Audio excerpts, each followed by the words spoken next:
और चलिए सीधे रुख करेंगे मुख्यमंत्री योगी आदित्यनाथ का। सरस्वती वंदना का एक कार्यक्रम आयोजित करें ये बहुत सराहनीय है और इस अवसर पर मैं आप सभी मंचस्थ उपस्थित और यहाँ पर इस कार्यक्रम में उपस्थित आप सभी लोगों को शारदीय नवरात्रि की बधाई देता हूँ। महाविद्यालय प्राप्त होने पर भी बधाई और अभिनंदन आप सबके प्रति व्यक्त करता हूँ। आप सब जानते हैं कि पूज्य महाराज जी 4-5 बार यहाँ से विधायक थे। उस समय मानीराम विधानसभा क्षेत्र पड़ता था। 5 बार विधायक और 4 बार सांसद थे। और इस क्षेत्र में मुझे लगता है कि कोई बिरला ही परिवार रहा होगा जिससे उनका एक आत्मीय संबंध रहा हो। आज से 25 साल पहले, 30 साल पहले अब जिन लोगों की उम्र 40 साल, 45 साल, 50 साल, 60 साल या इससे अधिक है, वे प्रत्यक्ष या अप्रत्यक्ष रूप से पूज्य महाराज जी से जुड़े हुए थे। गोरक्षपीठ की परंपरा ये केवल आध्यात्मिक और धार्मिक मात्र नहीं थी। धर्म को व्यवहारिक रूप से जीने का कार्य अगर किसी ने किया था तो वह गोरक्षपीठ के आचार्यों ने किया था, जहां पर धर्म केवल उपासना में ही तक सीमित नहीं रहेगी बल्कि इसका व्यवहारिक स्वरूप कि इस लोक में अभ्युदय की प्राप्ति की, यानी इस लोक में अभ्युदय की प्राप्ति के लिए यानी सांसारिक उत्कर्ष का मार्ग प्रशस्त करना और आध्यात्मिक रूप से व्यक्ति की मोक्ष और मुक्ति यानी उसके जीवन की सफलता के लिए उसे हर एक क्षेत्र में अग्रसर करना और ये कार्य निरंतर चलता रहा। वर्तमान में भी गोरक्षपीठ के द्वारा महाराणा प्रताप शिक्षा परिषद के माध्यम से लगभग 4 दर्जन शिक्षण प्रशिक्षण संस्थाएं संचालित हो रही हैं, जिनमें लगभग 50,000 बच्चे पढ़ रहे हैं।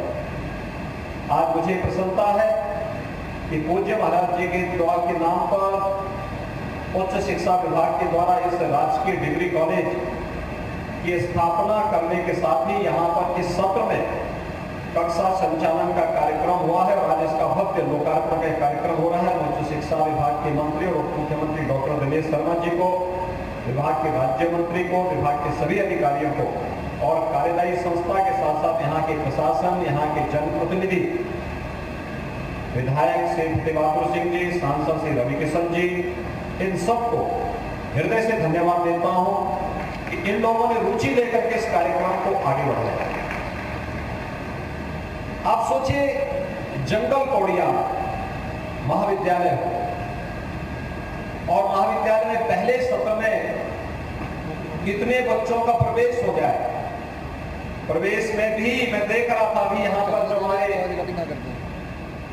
प्रमुख सचिव के द्वारा जो बात कही जा रही थी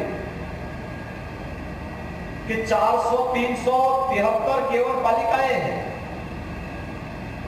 और 273 बालिकाएं और 217 बालक हैं, यानी बालिकाएं उच्च शिक्षा में बालकों से आगे हैं।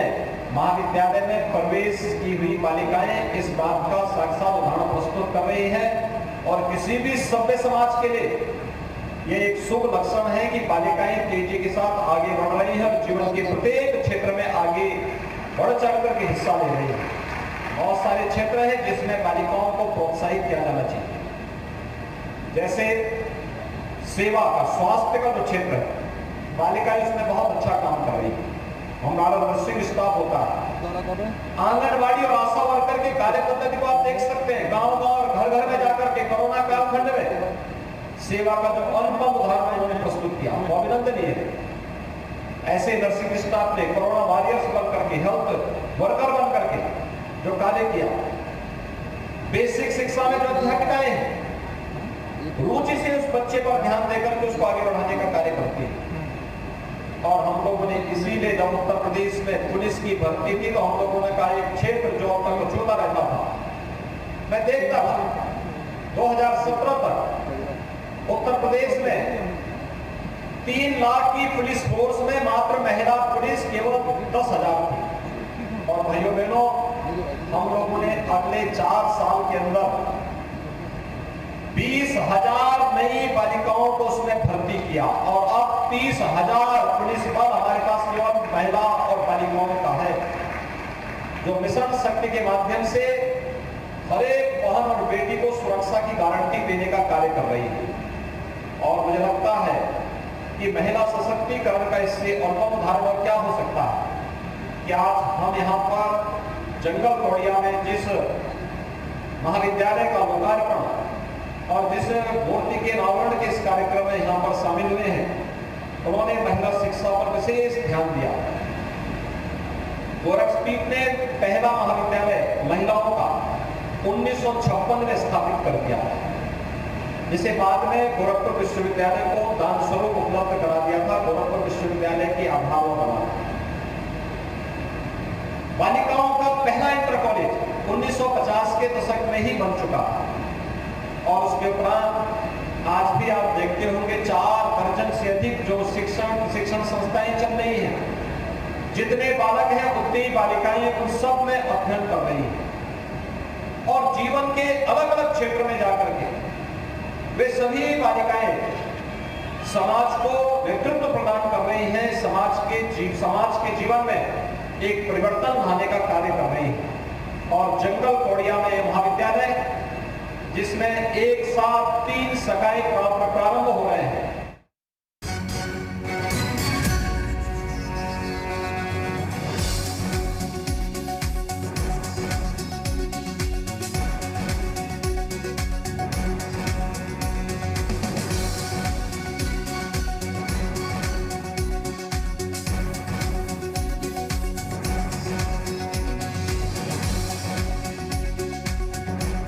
प्रस्तुतकर्ता राजेश मसाला और राघव भोग चक्की आटा। अब आएगा खाने में असली स्वाद, ट्राई कीजिए। प्रायोजक इंसेक्टिसाइड्स इंडिया लिमिटेड के ट्रैक्टर ब्रांड का कीटनाशक लीथल गोल्ड, भरोसा वही तकनीक नहीं। और इसलिए जंगल तोड़िया और कैंपियरगंज विधानसभा क्षेत्र से जुड़े हुए जनप्रतिनिधियों को और यहाँ के सभी नागरिकों को मैं हृदय से बधाई देता हूँ, अपनी शुभकामनाएं देता हूँ। याद रखना, श्रीमद् भगवत गीता भी शिक्षा के महत्व को स्वीकारता है। यद्यपि भारतीय मनीषा ने शिक्षा के महत्व को सदैव महत्व दिया और आज यहाँ पर उच्च शिक्षा का एक बड़ा केंद्र का शुभारंभ हो रहा है, जिसमें बालक और बालिकाएं एक साथ अध्ययन कर पाएंगे। उनके रहने के लिए व्यवस्था, 60 बालिकाएं और लगभग इतने ही बालक इस कैंपस में छात्रावास में अच्छी सुविधा के साथ रह पाएंगी। यह सुविधापूर्ण छात्रावास भी यहाँ पर दिए गए। खेल कूद की एक अच्छी व्यवस्था, बहुत शीघ्र यहाँ पर ये स्टेडियम भी बनकर के पूरा तैयार होगा। और मुझे लगता है कि खेल कूद की गतिविधियों के साथ न केवल महाविद्यालय बल्कि आसपास के इंटर कॉलेजेस को भी इसके साथ जोड़ने की आवश्यकता है। शारीरिक शिक्षा और कंप्यूटर के लिए भी यहाँ के प्राचार्य जी ने अपना प्रस्ताव भेजा था और शासन ने उसको भी अपनी स्वीकृति दे दी है कि बहुत शीघ्र कंप्यूटर और शारीरिक शिक्षा का भी यहाँ पर पाठ्यक्रम प्रारंभ होगा। बच्चे उसमें भी एडमिशन ले पाएंगे। ये जंगल तोड़िया का क्षेत्र तो हमारे यहाँ वैसे भी पहलवानों का क्षेत्र माना जाता था, खूब पहलवानी होती थी, गांव-गांव में अखाड़े थे। और अब आधुनिकता में लोग उससे भूल रहे हैं। लेकिन याद करिए, अभी टोक्यो ओलंपिक में भारत के पहलवान स्वर्ण पदक जीत रहे थे तो सरकारें घोषणा कर रही थी कि मुझे पैसा देंगे। स्वर्ण पदक पर ओलंपिक में राज्य सरकार 6 करोड़ रुपए उस पहलवान को देती है। रजत पदक पर 4 करोड़ देती है, कांस्य पदक पर 2 करोड़ देती है। इतनी अच्छी राशि दी जाती है इसलिए जिससे हमारे खिलाड़ी आगे बढ़ सके, प्रोत्साहन देने के लिए। और यहाँ पर आपको कुश्ती हॉल, अत्याधुनिक कुश्ती हॉल भी मिला है, ऑडिटोरियम भी मिला है इंडोर गेम के लिए, और एक अच्छा स्टेडियम भी आपको प्राप्त होने वाला है जो बहुत शीघ्र बनेगा, जो यहाँ के नागरिकों के लिए उपलब्ध होगा।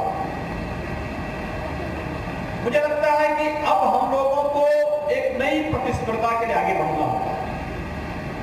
जीवन में सफलता, स्वस्थ प्रतिस्पर्धा से आगे बढ़ सकती है। और स्वस्थ प्रतिस्पर्धा से हम लोग अपने जीवन को उज्जवल बना सकते हैं, आगे बढ़ा सकते हैं। और मुझे लगता है शिक्षा के क्षेत्र में इस महाविद्यालय को वह एक नया प्रतिमान स्थापित करना पड़ेगा।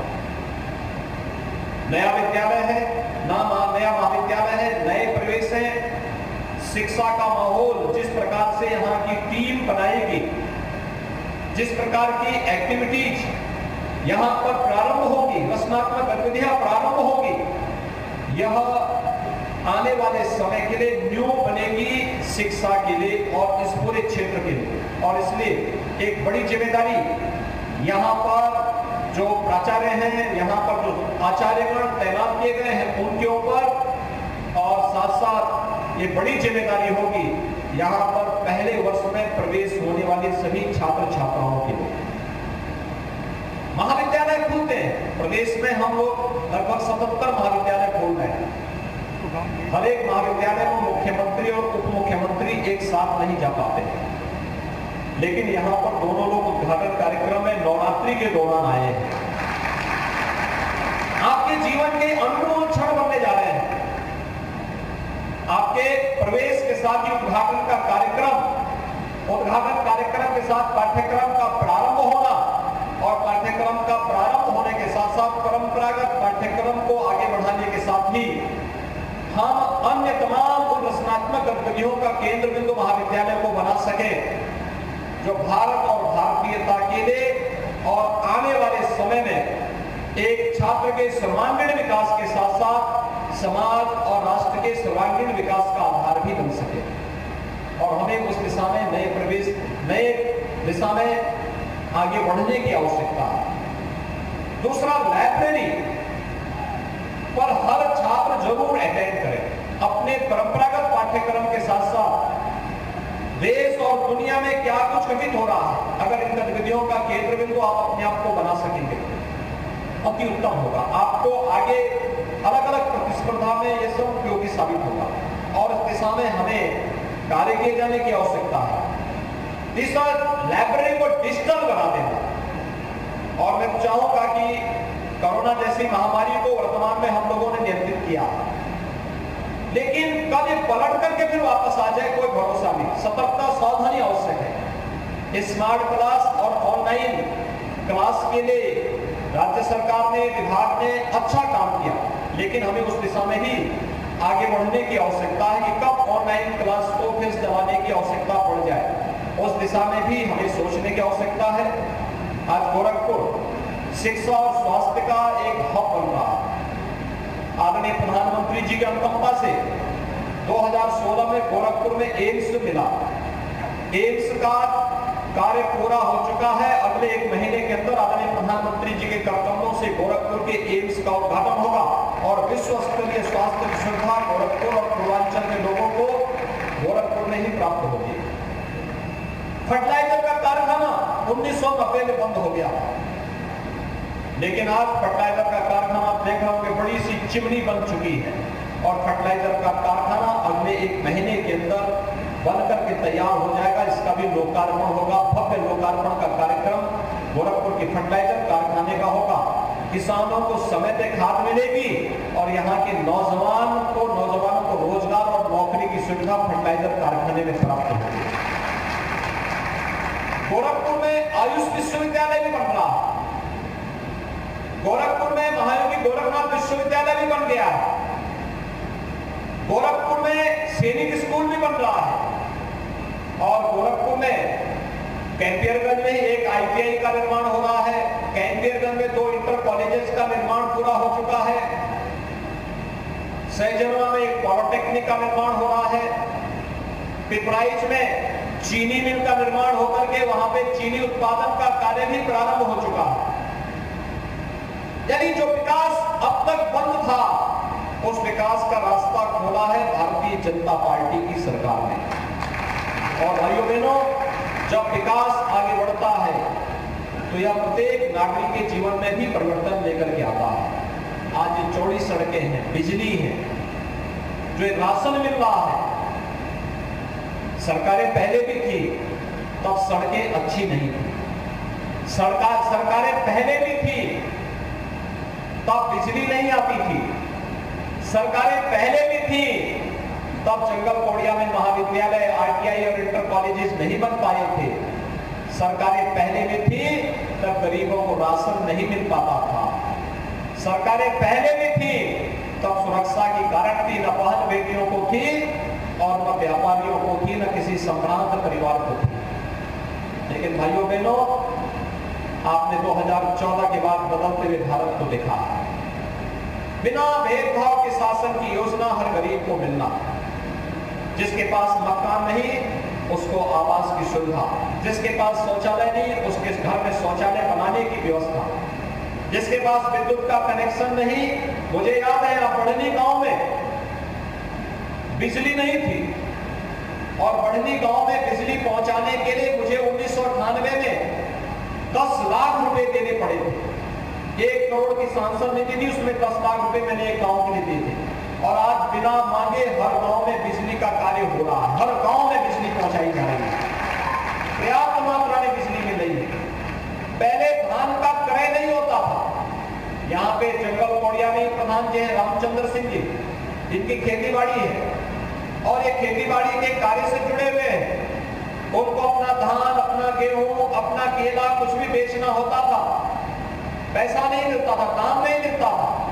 और आज क्रय केंद्र जगह जगह लगते हैं और न्यूनतम समर्थन मूल्य पर सभी किसानों की उपज को खरीदने का कार्य भी सरकार कर रही है और पैसा डीबीटी के माध्यम से खाते में, किसान के खाते में देने का कार्य हो रहा है। भाइयों बहनों, ये बदलाव उत्तर प्रदेश है। आज सुरक्षा सबको, पर्व और त्योहार शांतिपूर्ण तरीके से, यानी पर्व और त्योहारों में आप देखते होंगे पहले पर्व और त्योहार आते थे, कर्फ्यू लग जाता था, और आज पर्व और त्योहार आते हैं, कोरोना भी आपके यहां से भाग जाता है। पर्व और त्योहार शांतिपूर्ण और सौहार्दपूर्ण तरीके से आप सब मनाने के लिए स्वतंत्र हो जाते हैं। नेक नियति से जब कार्य होता है तो वह परिणाम भी देता है और ईश्वर भी उसमें मदद करता है। और आज उत्तर प्रदेश में यही हो रहा है। कोरोना था, जब पर्व त्योहार नहीं थे, कोरोना चरम पर था। कोरोना का उत्तर प्रदेश वासियों ने प्रधानमंत्री जी के मार्गदर्शन में नियंत्रित किया। पर्व और त्योहार आए, आज हम लोग कोरोना को पूरी तरह रोकने में सफल हो गए हैं और पर्व और त्योहार शांतिपूर्ण तरीके से हम मनाने का भी कार्य करेंगे। आज के इस अवसर पर जब विकास तेजी के साथ आगे बढ़ रहा है, उत्तर प्रदेश देश की उभरती हुई अर्थव्यवस्था के रूप में आगे बढ़ा है। यानी कोई कल्पना भी नहीं करता। 2017 के पहले लोग सोचते थे उत्तर प्रदेश में विकास करेगा, क्या उत्तर प्रदेश का भी योगदान होगा। देश की जितनी योजनाएं थी सब में उत्तर प्रदेश सबसे पीछे हो रहता था। और आज देश की 44 ऐसी प्रमुख योजनाएं हैं जिनमें उत्तर प्रदेश नंबर 1 पर है, नंबर 1 पर। यह है नया उत्तर प्रदेश। दुनिया का सबसे अच्छा निवेश आज उत्तर प्रदेश के अंदर हो रहा है, भारत के अंदर उत्तर प्रदेश के अंदर हो रहा है। सुरक्षा का सबसे अच्छा वातावरण आज उत्तर प्रदेश के अंदर है और उत्तर प्रदेश आज एक नए उभरते हुए उत्तर प्रदेश के रूप में आगे बढ़ रहा है। ये उभरता हुआ उत्तर प्रदेश सभी के सहयोग से हम सबको, उत्तर प्रदेश वासियों को मिलकर के अपनी इस ताकत का एहसास कराना है। यह हमें उत्तर प्रदेश को देश की अग्रणी अर्थव्यवस्था के रूप में आगे बढ़ाना है। मुझे कार्यक्रम में आने में देर लगी। आज आदरणीय प्रधानमंत्री जी ने देश को एक नई योजना दी है। वह नई योजना है गति शक्ति की। गति शक्ति की एक नए युग में कैसे हम इंफ्रास्ट्रक्चर का एक नया मॉडल दे सकें और इसके माध्यम से बड़े बड़े प्रोजेक्ट लेकर के, कहीं एक्सप्रेस हाईवे, कहीं मल्टी मॉडल टर्मिनल की स्थापना, कहीं पर हाईवे, बड़े बड़े हाईवे का निर्माण करके, कहीं पे एयरपोर्ट का निर्माण करके। अभी 20 अक्टूबर को प्रधानमंत्री जी का आगमन कुशीनगर में हो रहा है। एक नए इंटरनेशनल एयरपोर्ट के उद्घाटन कार्यक्रम में प्रधानमंत्री जी का कार्यक्रम कुशीनगर में प्राप्त होगा। मेडिकल के क्षेत्र में हर जनपद में एक नया मेडिकल कॉलेज हम लोग दे रहे हैं। पहले मेडिकल कॉलेज केवल गोरखपुर में था, महाराजगंज, सिद्धार्थनगर, बस्ती, संत कबीरनगर, कुशीनगर, देवरिया, मऊ, बलिया, बदलापुर, गोंडा, बहराइच, श्रावस्ती, कहीं मेडिकल कॉलेज नहीं था। अयोध्या में मेडिकल कॉलेज नहीं था, सुल्तानपुर में नहीं था, प्रतापगढ़ में नहीं था, जौनपुर में नहीं था, गाजीपुर में नहीं था, चंदौली में नहीं था। और आज भाइयों बहनों मैं बोल रहा हूं, आप नोट करते जाइए। आज देवरिया में भी एक मेडिकल कॉलेज है, कुशीनगर में भी हम लोगों ने एक मेडिकल कॉलेज दे दिया है। प्रधानमंत्री जी से 20 तारीख को उसका शिलान्यास कराने जा रहे हैं। सिद्धार्थनगर में मेडिकल कॉलेज इस सत्र में प्रारंभ होने जा रहा है। बस्ती में मेडिकल कॉलेज हम लोग बना करके पिछले सत्र में प्रारंभ कर चुके हैं। बलरामपुर में एक मेडिकल कॉलेज दे दिए हैं। गोंडा में भी नया मेडिकल कॉलेज का शिलान्यास करने जा रहे हैं। बहराइच में विगत सत्र में हम मेडिकल कॉलेज प्रारंभ कर चुके हैं। अयोध्या में मेडिकल कॉलेज पिछले सत्र में प्रारंभ कर दिए हैं। सुल्तानपुर में भी एक नया मेडिकल कॉलेज हम लोगों ने दे दिया है। प्रतापगढ़ में भी एक नया मेडिकल कॉलेज हम लोगों ने दे दिया है। जौनपुर में भी मेडिकल कॉलेज दे दिया है। चंदौली में मेडिकल कॉलेज मैं भी शिलान्यास किया हूं एक सप्ताह पहले जाकर के चंदौली में।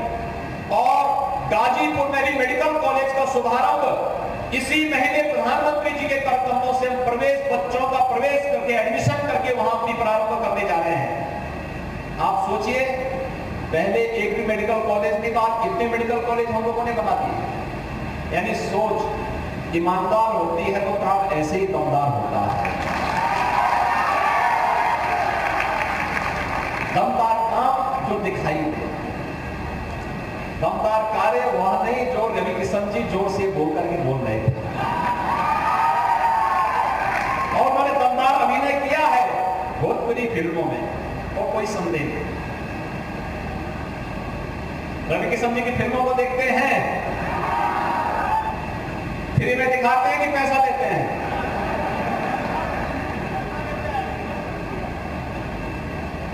पैसा लेते हैं या फ्री में? फ्री में। लेकिन वे वो फ्री में बोल रहे थे मंच पे।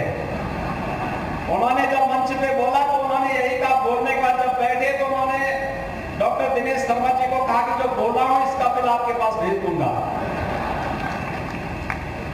लेकिन वे अच्छे कलाकार हैं, भोजपुरी के कलाकार हैं, और इसीलिए कलाकार रचनात्मक होता है।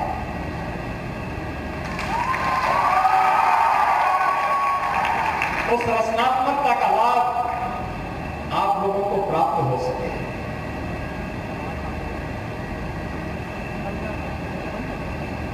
और उसका लाभ आपको प्राप्त हो, इस दृष्टि से हम लोगों ने यहाँ पर रवि किशन जी को सांसद के रूप में प्रत्याशी बनाया। आप लोगों ने अपना आशीर्वाद दिया, वे सांसद बने, आज आपकी सेवा कर रहे हैं। और इसीलिए मंच से फ्री में कह भी रहे हैं कि सोच ईमानदार तो काम, इसीलिए कहने कि इतना बोलने में उनका लाखों का बिल बन गया होता। और इसलिए भाइयों बहनों, मैं आप सबको शारदीय नवरात्रि पर यह महाविद्यालय आपको प्राप्त हुआ है। डॉक्टर दिनेश शर्मा जी और श्रीमती नीलिमा कटियार जी स्वयं यहाँ पर नवरात्रि के अपने अनुष्ठान को छोड़ करके आपके बीच में यहाँ पर उपस्थित हुए हैं। मैं इस अवसर पर उनको धन्यवाद देता हूँ, आप सबको बधाई देता हूँ। शारदीय नवरात्रि और विजयादशमी की मंगलमय शुभकामनाएं आप सबको देता हूँ कि आप सबके जीवन में इसी प्रकार की खुशहाली आए। आप सबके प्रति मेरी शुभकामनाएं। धन्यवाद। जय हिंद।